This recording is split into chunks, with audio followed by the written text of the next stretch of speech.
Okay, this video is going to teach you about two-step equations with fractions. I think I said steps, two steps. That's funny.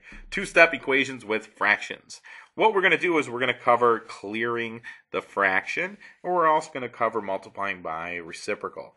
When you have a fraction that is with the variable, and that's the only spot you have a fraction. So if you notice the other terms are just numbers, then what you could do is you could take care of the addition subtraction part first and then multiply both sides by the reciprocal of the fraction that's with the variable. And again, this is only when you have a fraction that's with the variable only. It's not on the other parts. Before I do that though, I want to point out something about this particular problem. When you see this, and that can be written two different ways. Come up here and I'll show you. This is 2 over 5 times x. Remember that that means the same thing as 2 over 5 times x over 1. Okay? So this could also be written as 2x over 5. This and this mean the exact same thing. And you want to know that because you may actually switch between the two when you're solving problems because it'll make it a little bit easier. So you got to understand that they're the same thing. All right, coming over here to my 2/5 x minus 9. Again, I said the first thing to do is take care of the addition subtraction part first. And then I have 2/5 x is equal to 10. To get rid of the 2/5, I multiply by the reciprocal, which is the fraction flipped. Do that on both sides. These cross out, and it leaves me with just x. This is the same as 10 over 1. Now, I could just do 10 times 5 is 50 over 2, which is equal to 25. Or I can cross simplify. 2 goes into here once. 2 goes into here 5 times. And then I have 5 times 5 is 25 over 1, which is just 25. For my check step, I'm going to use the original equation, 2/5 times x, which I'm saying is 25, minus 9 should be equal to 1. 25 is the same thing as 25 over 1. So I could cross simplify here again, but I'm not going to. I will, what the heck. 5 goes in here once, goes in here 5 times. And then I have 10 over 1 minus 9 should be equal to 1. This is 10 minus 9, and 1 is equal to 1, and it works. How about that? All right, I want you to try this problem. Now, this one's different because on the first one, sorry about the screen. On the first one, I had a fraction that was with the variable. Now, if you have fractions that are anywhere other than the variable, they could be on all the other terms, they could be on every term, they could just be on part of it but not with the variable, then what you're going to do is the clearing the fraction method. And I want you to try this. So what you want to do is you want to look for whatever the least common denominator is of the fractions. Well, this is easy because we only have one. It's 8. So here is LCD is equal to 8.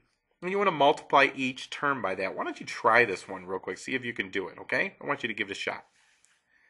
All right. First, I would do 8 times 2y minus 8 times 1/8 should be equal, or is equal to 8 times 0. 8 times 2y would give me 16y. This, look at this, is the same as this, and they cross simplify. It means, oops, why did I write equals? So this is just minus 1, and this is equal to 0. Add 1 to both sides is my first step. And I have 16y is equal to 1. Divide both sides by 16, and y is equal to 1/16. Now for my check step, I want to use the original equation. I have 2 times 1/16 minus 1/8 is equal to 0, or should be equal to 0. This is the same as 2 over 1, so I have 2/16 minus 1/8 is equal to 0. 2/16 can be reduced to 1/8, and 1/8 minus 1/8 should be 0, and it is. Isn't that beautiful? All right, my next one, you're definitely going to try this one all on your own. So I want you to try this one and tell me what you think. See if you could do it. I know you can. I have confidence in you. So pause the video and try this one. Okay. For this problem, hopefully you realize that the least common denominator is 8. Once again. So I'm going to multiply every term by 8. 8 times 3x over 4 plus 8 times 1/2 is equal to 8 times 3/8. Here I can simplify. 4 goes into itself once, goes into here 2 times. Here I can simplify. 2 goes into itself once, goes into 8 4 times. Here 8 goes into itself once, goes into 8 once. 2 times 3 then is 6x over 1, which is just 6x. Then 4 times 1 is 4 over 1, which is just 4. And then 1 times 3 over 1, 3 over 1 is just 3. Then what I'll do is subtract 4 from both sides. And I have 6x is equal to 3 minus 4, which is negative 1. Divide both sides by 6. And x is equal to a negative 1/6. Now for my check step, I have 3x over 4. I'm going to change this one. Just like I said, it might be helpful later. Here I prefer to have x off to the side. So I'm going to make this 3/4 x. I'm going to change it like that. And I just said that x is negative 1/6.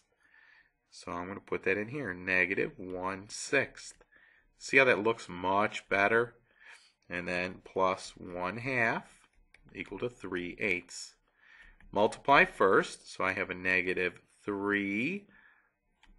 You know what though? I can cross simplify. Why didn't I think of that? 3 goes in here once, goes into here twice. So I end up with a negative 1/8 plus 1/2 should be equal to 3/8. I need to come up with a common denominator, so I'm going to multiply the second fraction, the top and the bottom, by 4. So I have negative 1/8 plus 4/8 should be equal to 3/8. And sure enough, 3/8 is equal to 3/8. And it works. Okay?